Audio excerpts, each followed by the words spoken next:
Hello everyone, welcome on in. It's Betting Weekly Game Bet Match. It's the number one tennis podcast and YouTube show brought to you in association with Bet Rivers. It's our first Game Bet Match of the week. I'm Nigel Seeley. Before I introduce you to Sean Calvert, my co-host here on the tennis podcast, please, our subscribers seem to be stale at the moment. No one's hitting that subscribe button.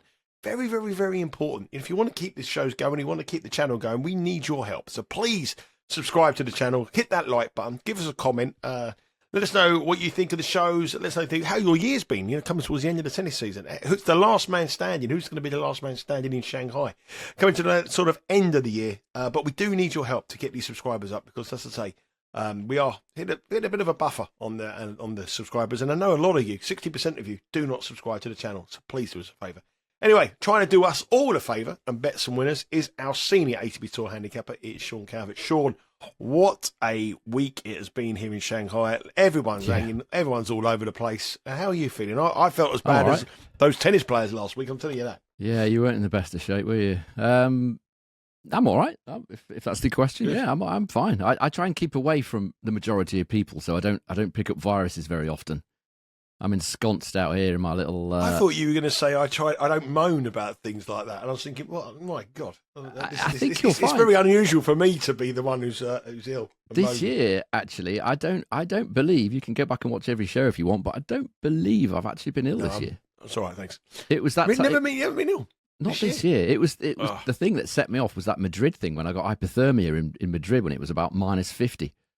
But that wasn't this season. That was last year. So yeah, no, I've been pretty healthy this year. Unlike some of these guys, I did say at the start of the week, didn't I? It might be survival of the fittest in Shanghai when we looked at the weather forecast.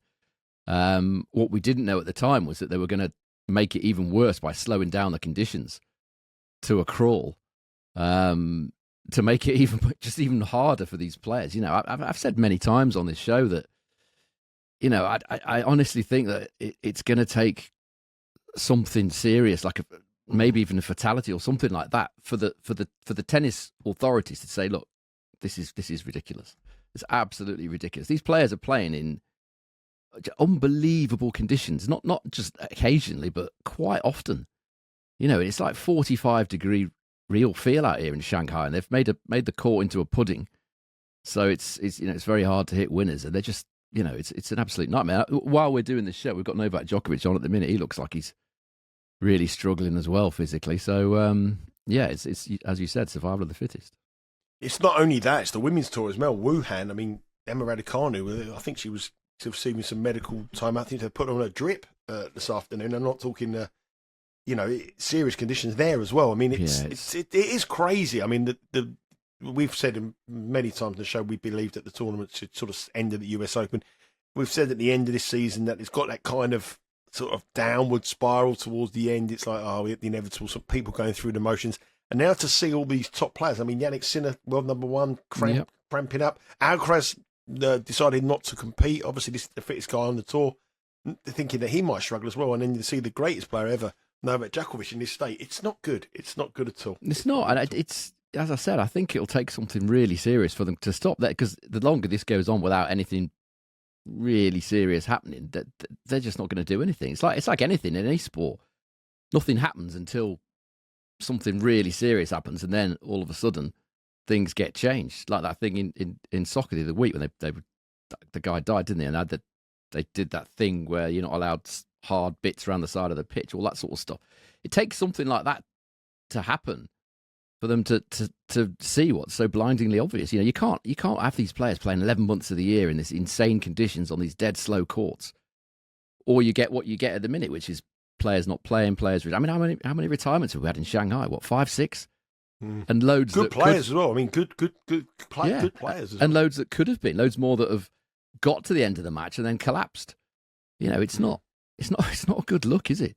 Should we talk about the conditions actually? Because I've got some stats in now. I think we have. I think that's what we've just done for the last 2 minutes. Very, very, very different conditions. Slightly more technical. Okay.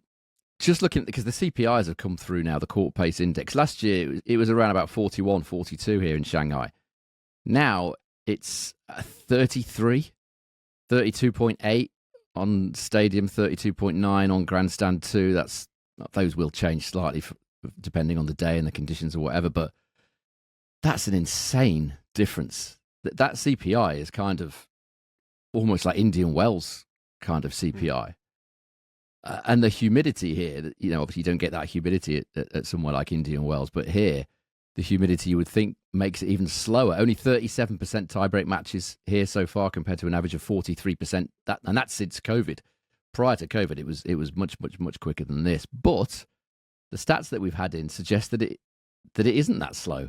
So something's not quite right here, because the stats have said 82% holds, 73% first serve points won. That actually makes it slightly quicker than the last 2 years. Yet the CPI is the best part of 10 points less. I'm not sure. Are there something's wrong there? I don't know. It's just very, very slow, isn't it? And the humidity, obviously they don't know if it's going to be insanely humid, but that obviously fluffs the balls up, makes it very difficult to play as well. So yeah, it's been a brutal sort of week or so, but for us, we've still got a couple of outrights to cheer on. Yeah, we've got a couple of outrights in good positions as well. Some of our players are looking good. We're going to come on to those in a second. There's obviously, we're through to the last 16 already, and the action starts tomorrow morning at 12:30 a.m., the early hours of Wednesday morning Eastern time. Head across to the BetRivers website, about 45 different markets available, and all these matches we are going to discuss now. There are only 4 matches, and we're going to go through every single one of them for the round of 16. And really, around the 16 in a 1,000 event, you would expect to see some more high-profile players than there are here. But obviously, because of these testing conditions, because it being the end of the season, we have thrown up some shocks, but our 2 tournament picks are still remaining. They can't go on to make the final. They're in the same half. They can play each other, I believe, in the quarterfinals if they win their next 2 matches. So hopefully we can get a 2 quarterfinalists, and then we get a guaranteed semi-finalist at a big price. Okay, let's look on our first match, and it involves our 66-1 pick, Felix Auger Aliassime, up against Lorenzo Musetti. Musetti is minus 132 with BetRivers here. Felix Auger Aliassime is plus 108. Spread is 1.5. Totals high at 23.5.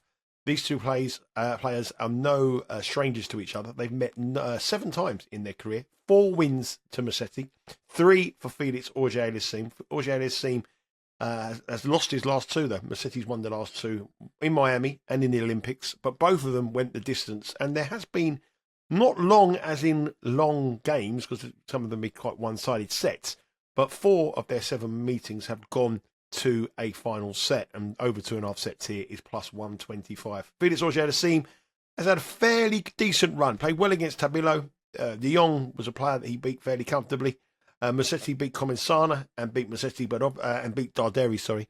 But previous to that in Beijing, the Italian did have to retire from his match against Tien. No sign of the injury here, but Musetti is a slight favourite. In the early flurries, there has been a very, very small move for our man Felix in this match at plus 108. Yeah, I'm sorry. I'm just looking at Djokovic now. He's hit the deck after the end of that second set. Someone's had to help him to his chair. He'll still go on a win, won't he? Possibly. I have seen that a few times before in the past. But yeah, again, talking about conditions, he looks, in a bad way. But Felix against. I mean, this Felix Musetti match, it could be billed, couldn't it, as a playoff almost for Turin for the World Tour Finals. If Musetti wins it will make it tough for Felix. But you're talking about conditions. Felix should be the fresher player here. He's only played 4 sets since the US Open, Felix. Musetti's played 21.5 sets, half because he retired in Beijing. Felix took that time off, I talked about, to get married, mentally fresh, emotionally high, you would think. How long has he been married now? 3 weeks? A couple of weeks. That'll go the other way. 3 weeks in, you're back for the honeymoon. It's all gone. I think they lead a slightly different life to the rest of us.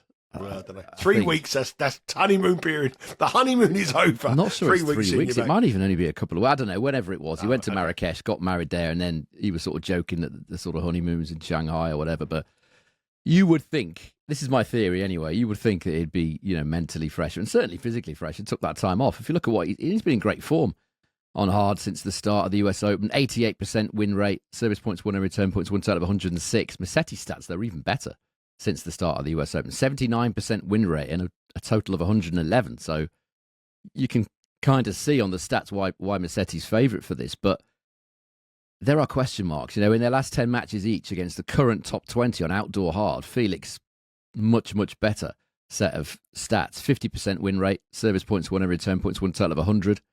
Musetti just a 30% win rate at a total of 94. So question marks there. If we go back for the whole career on hard courts against top 20 opponents, Musetti, again, just a 32% win rate, and he's lost 9 of his last 12. And Felix, 45% win rate, and he's won 8 of his last 13. So on this surface against the best players in the world, Felix has been some way better than Musetti historically, and even in recent times. And their head-to-head's a strange one as well. A lot of their matches were played on clay. 4 of them were played on clay. But Felix actually leads the service points won and return points won totals, 103 to 97, despite the fact that he's only won 3 of the 7 matches. So you could argue that he's been a little bit unlucky, Felix, in those matches. For he's been the better player statistically, but hasn't gone on to win the matches. From Musetti's side of things, his serve has definitely been the key for him recently. He's improved that serve a lot. He made some changes in the middle of the season, which is quite unusual. And his first serve is a lot more of a weapon now. That's probably, and the stats as well. It's probably why the money's come a bit for Musetti. These were kind of roughly even when the prices first came out. No, the money, we bounced back from Musetti. Now the money at the plus 108 is coming for Felix. The market shifted a little bit. So with the early flurries from Musetti, now at these prices, people want to bet Felix. Yeah, that's I can understand why. The stats that I've just talked about, the fact that he has been a much more of a proven, reliable performer against the best players in the world on this surface, and he's fresh. Musetti's played so much tennis. I think it's going to be really tight, because Musetti's going to be up for this as well because of the Turin factor. If he knows, he's even mentioned it. If he knocks Felix out here, then that's it's not a certainty, but it puts him in a very good position to qualify for Turin, and it simultaneously knocks Felix back a bit. But I just favour the freshness of Felix here. I think if I was having to bet in this one, I would bet Felix as the dog plus 108, which, from what you're saying, probably won't be there that long. I'm not incredibly bullish about his chance. I think he's got a decent chance. I really do. I think it'd be very, very tight though because of the Turin factor. If that wasn't a factor, I'd fancy Felix a bit more. But Musetti, I think he's going to give everything he's got, because he's got a little bit of a break after this. I think I can't imagine he's playing in Almaty or Antwerp or Stockholm. I don't think he is, but things could change. But yeah, I think if you're betting in this, it's just going to be a lean for me. But Felix as underdog is probably the way to go there. Yeah, just our lean, because we have a 66-1 voucher on Felix Auger Aliassime to win the tournament. Hopefully you're all involved, and we'll be cheering on the Canadian, and that match is tomorrow, 6:30 a.m. Eastern Time. Head across the BetRivers website, download the app, have a look at the markets. 45 different markets available right now on the BetRivers app. And if you do watch that match or bet on that match, you'll be able to watch it live, bet live and watch live with BetRivers by streaming it on your tablet or your mobile device. Our second match, we also have a cheer here as well. Lehecka, our 40-1 pick, is up against Artur Rinderknech. Lehecka is an overwhelming favourite here, minus 275. Rinderknech is plus 215. Spread is 2.5, total 23.5. Looking at their previous meetings, it is definitely no real advantage. Actually, I was going to say definitely advantage Lehecka. They bet twice before. One win apiece. Rinderknech won in Marseille last year, and Lehecka won in Indian Wells. But the one thing I would say, quite tight sets. 7-5, 7-6, 7-6, 7-5. The over has cashed in both matches, and this time around the over is 22.5. What are you thinking about that play? I'll just very, very quickly talk about the weather first. I forgot to mention it when I did 20 minutes on the conditions earlier on. The weather's going to be a bit more bearable on Wednesday, by the way, which is good news. If our guys get through, then they will have played in the easier conditions, if you want to call it easier. It's probably not the right word, but more bearable. 28 degrees tomorrow, which feels like around 30, 31, and a bit of a breeze at 12 mile an hour wind. So much, much better conditions than the real feel of like 40 odd that it was the other day. So that hopefully, if our guys get through, they won't have wasted too much energy in the heat. But this one, a bit short, Lehecka, for me. I mean, from an outright point of view, I would obviously prefer Lehecka to have Rinderknech than Zverev. That's for sure. Although Zverev still looks, I think his comments were quite interesting after he lost to Rinderknech. He was basically saying, yeah, this is how I'm playing at the minute. I've had a terrible year and I don't know what to tell you. That's what he's saying. His tennis is bad. And this is a match that Lehecka should be winning, really. Statistically, he's some way ahead, which would explain the minus 275. Last 12 months on the main tour, outdoor hard, Rinderknech's stats aren't that good at all. 43% win rate, service points won and return points won, total of 97. Lehecka, 69% win rate and a total of 104. So well ahead, Lehecka. That's the last 12 months. If we narrow that down to just this season, kind of the same. Rinderknech, 45% win rate and a total of 97. Lehecka, 70% win rate and the same total of 104. So short term and slightly longer term, Lehecka much better on the stats on this surface. And Lehecka's only defeats actually since Wimbledon have come against Minaur in a final set, against Fritz in a final set tiebreak, and losses to Shelton and Alcaraz. There's nobody like a Rinderknech on that list. He is in great form. I mean, he's dangerous, Rinderknech. A little bit unpredictable, a little bit inconsistent. Another one that struggled in the heat historically. And, it was a great win for him over Zverev, but Zverev was clearly struggling not only with the slightly peculiar foot injury that he seemed to pick up against Royer. I mean, Zverev only seems to play well when I've bet against him. The only two matches he's played well recently were the two where I took him on against Royer and Sonego. Other than that, he's been dreadful. And again, he wasn't moving properly against Rinderknech. That might have been to do with the foot, but just camped out so deep behind the baseline again. I mean, and he doesn't do that when he's playing against players like the ones that I've bet, Sonego and Royer. He comes in, plays on the front foot and plays how he should play. The rest of the time, he just reverts to standard Zverev. But the only thing that concerns me a little bit, there's a couple of things that concern me a bit about Lehecka here. One, he has had issues against big servers in the past. You could question whether Rinderknech is that big a server, but he's certainly big-ish. And their head-to-head is close. As you said, all four sets have gone over 10.5 games, and the service points won and return points won totals are 100-100. So dead level over the course of the four sets they've played, all four of them on hard courts. But it hasn't been a serve-dominated career series, as you would expect it to be, looking at that, 7-5, 7-6, 7-6, 7-5. You would think it was very few breaks, but it's not at all. Rinderknech, 39% return points won. Lehecka, 38% return points won. So it hasn't been what you would think, really. And that would put me off something like the set one overs, just because of the amount of return points that they've won against each other when they've played. On their head-to-head, I'd be slightly inclined to take Rinderknech on the handicap, but plus 3.5 is pretty short. Plus 2.5 doesn't feel like enough. I'd be delighted, obviously, if Lehecka gets this done comfortably. I'd probably, if I wasn't involved in this and I wanted to just have a bet on this match with no outright feelings or whatever, then I'd probably go over 2.5 sets. I can feel like this will be a bit of a challenge for Lehecka. That's plus 133 chance of Bet Rivers. That's probably where I'd go. I'm hoping Lehecka gets it done. I'm hoping he gets it done in 2, but not entirely sure that he will. Yeah, we're going to cheer on here already. We're cheering Lehecka, but it may be a little bit more difficult than those odds suggest. Just let you update. I mean, just watching this, Novak Djokovic on the floor, collapsed, come back and broke Muno in the first game of the final set. Anyway, standard Novak. Muno had an overhead that he should have won easy. Won the game at 40-15, and he never recovered after it. Problem anyway, with Muno is he's very, very nervy. I can imagine if he got the chance to beat Djokovic, he would be very, very, very stressed indeed, but we'll see.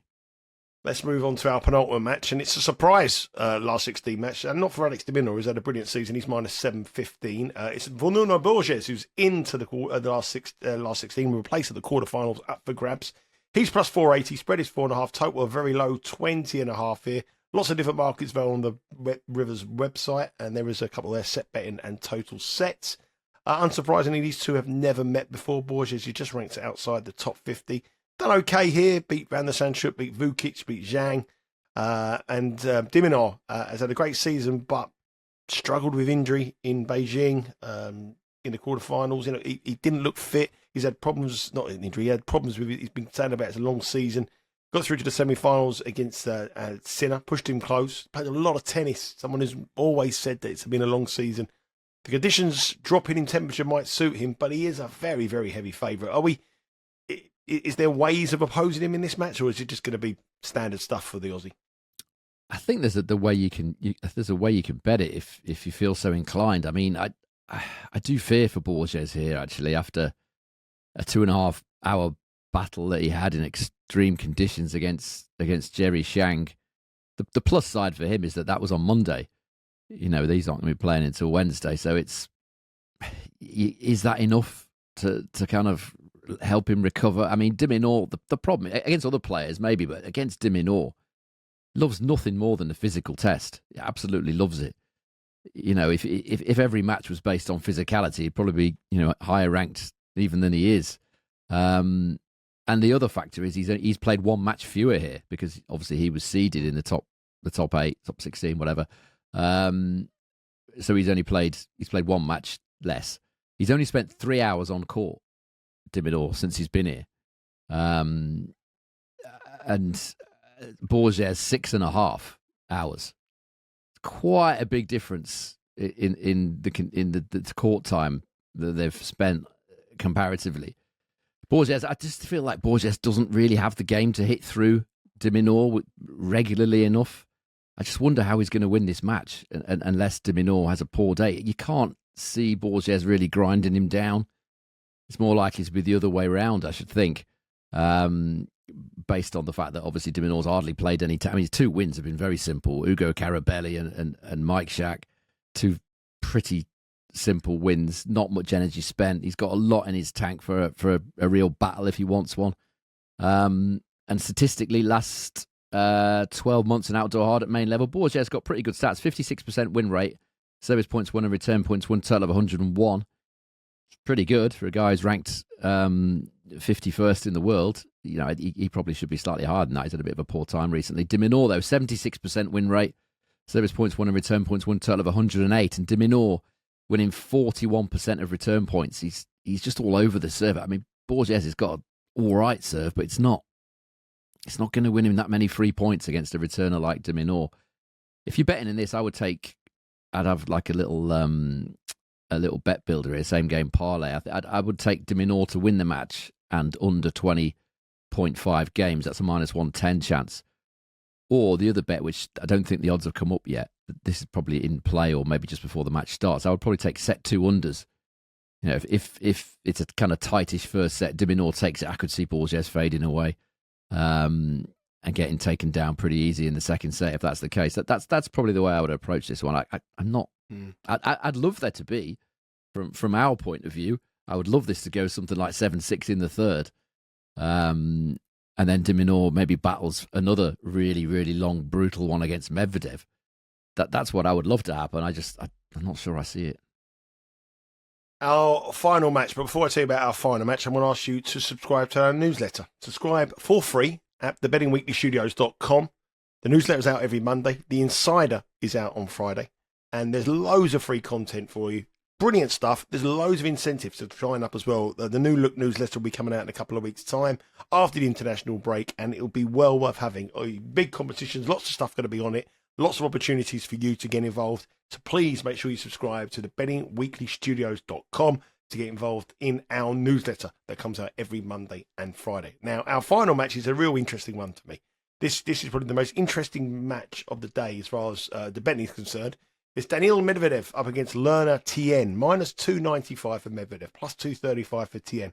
3.5 is the spread, 21.5 is the totals. Now, if you watched last week, we saw Apology Tennis last week, you'd have seen the semi-final in Shanghai where Tien played Medvedev. Medvedev Beijing. Took the first set. Beijing? We're in Shanghai now. I always get them confused. In Beijing, where Daniil Medvedev took the first set 7-5. Tien battled back, took the second set 7-5, and then Medvedev had to retire 4-love down in set number 3.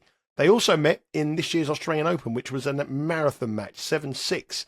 Tien won also. The young American took that in round number 2. Tien has played an awful lot of tennis after getting to the final in Beijing against Sinner. Played well in that match. Long match against Kekmanovic. Long match against Musetti. Not so long match against Nori, but testing And he was behind in all of them, because I'll tell you why, I bet him in the last... Yep. I opposed him in the first 2 matches, and he was a breakdown in the final set in both and come through. Should have Medvedev has looked good. really. Yeah, Medvedev has looked good. Good couple of wins here. He is a heavy favourite, though, minus 295. How do you pick the bones out of this one? What do you think of this one, Sean? I think I've looked at this about 4 or 5 different ways. I think a lot of it will depend on what Tien's got left. That's the worry for me if you're betting in this one. I mean, I think what's certain is Medvedev will be absolutely desperate to win this match. That's for sure. I mean, he should have beaten Tien last week, as you said, in Beijing, and made a mess of it, and then ended up having to retire due to full body cramps. I mean, it was bizarre. He was cramping, and the umpire gave him a penalty for not giving best effort. Then it all went a bit crazy, as Medvedev tends to do, and it all went a bit strange. But he was a set and 4-1 up in that match. Medvedev failed to close it out and ended up paying the price physically. And obviously, prior to that, as you said, he lost in the final set tiebreak to Tien at the Australian Open. So he's going to be desperate to win this, but if you look at the stats of the head-to-head, I know they're slightly skewed because the final set of that Beijing match was a sort of 4-0 retirement. That kind of boosts Tien's numbers a bit, but it's still very close. Tien is 101 to 99 ahead in terms of service points won and return points won totals in those 2 matches. And as you would probably expect, a hugely return-oriented matchup. Medvedev winning 45% of return points, Tien winning 43% of return points. And the worry, as I said, is Tien's physicality, stamina. Since that Beijing clash, Tien's played 10 further sets. Medvedev's only played 4 in less than 3 hours. So you would think that Tien would be feeling it right now. However, he's had that day off, which is what these Masters Series longer time was all about. Give the players a bit of extra time. A lot of the time they don't seem to need it, but here, I think they definitely do. Medvedev was 1.35 for that Beijing match. Now he's even shorter. Not sure really where that comes from, unless the layers are just assuming that Tien's got nothing left in the tank, which is quite possible. I mean, Medvedev absolutely loves it here. He wrote down on the camera when he beat Davidovich yesterday, the best city in the world. Quite a statement, and he clearly enjoys every single bit about playing here. So I can see why the price is how it is. If you just look at the stats, the very, very recent stats, it does feel like Medvedev's playing a lot better now. Over the last 1 month at main level, Tien's got 82% win rate and a service points won and return points won total of 103. But you would have to say a couple of those matches were retirements. So that boosts his win rate a little bit to perhaps what it maybe ought not to be. Medvedev, 71% win rate, service points won and return points won total of 112, which is excellent. And again, in those statistics, very, very return-oriented. Tien, 42% return points won. Medvedev, 46% return points won. I mean, I would love a bet on total service breaks if Bet Rivers come up with a price on that. Whatever it is you probably want to go over, there's going to be so many breaks to serve in this, you would think, particularly given the sort of slowish conditions as well. But Tien's got a great record against top 20 players. He's played 13 matches against top 20 players, and he's won 7 of them.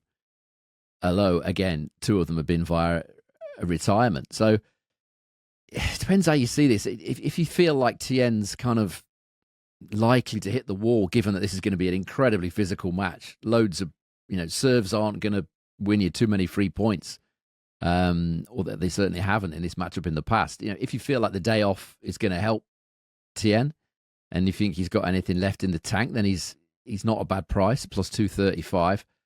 I'd probably take the over 11.5 player games for Tien at plus 107 with Bet Rivers. I'd probably take a chance on him having the legs, because if he's got the legs, he's proven he can go toe-to-toe with Medvedev, physically as well. If anything, it's Medvedev that's suffered physically sometimes in this matchup. So I think Medvedev will probably win, but minus 295, not on the matchup. I think that price is just being based on the assumption that Tien's not got much left in the tank. So yeah, I'd probably take... He's shown this week that he's got some fight in him. He's come back from a breakdown in the final set in 2 matches after that run to the final. He did it previous week as well. He was he's set young down enough, against Cerundolo. Set down against Musetti, and then obviously Medvedev retirements as they were. But he has had a tendency to drop the first set and then come back and win, which in these conditions, it was pretty bad in Beijing as well. Not as bad as this, but this kid's got some fight. There's no doubt about that. So he's not just going to roll over here and think, well, it's Medvedev. I'm a bit tired. I'm just going to call it a day. I don't see that happening. I hope, and I think it's going to be a tough one for Medvedev. Again, I hope it goes 7-6 in the third. That's what I would really like. And then, as I said, Medvedev and Minaur to have an epic battle as well. But yeah, I'd probably take the overplayer games for Tien if I was having a bet in this one.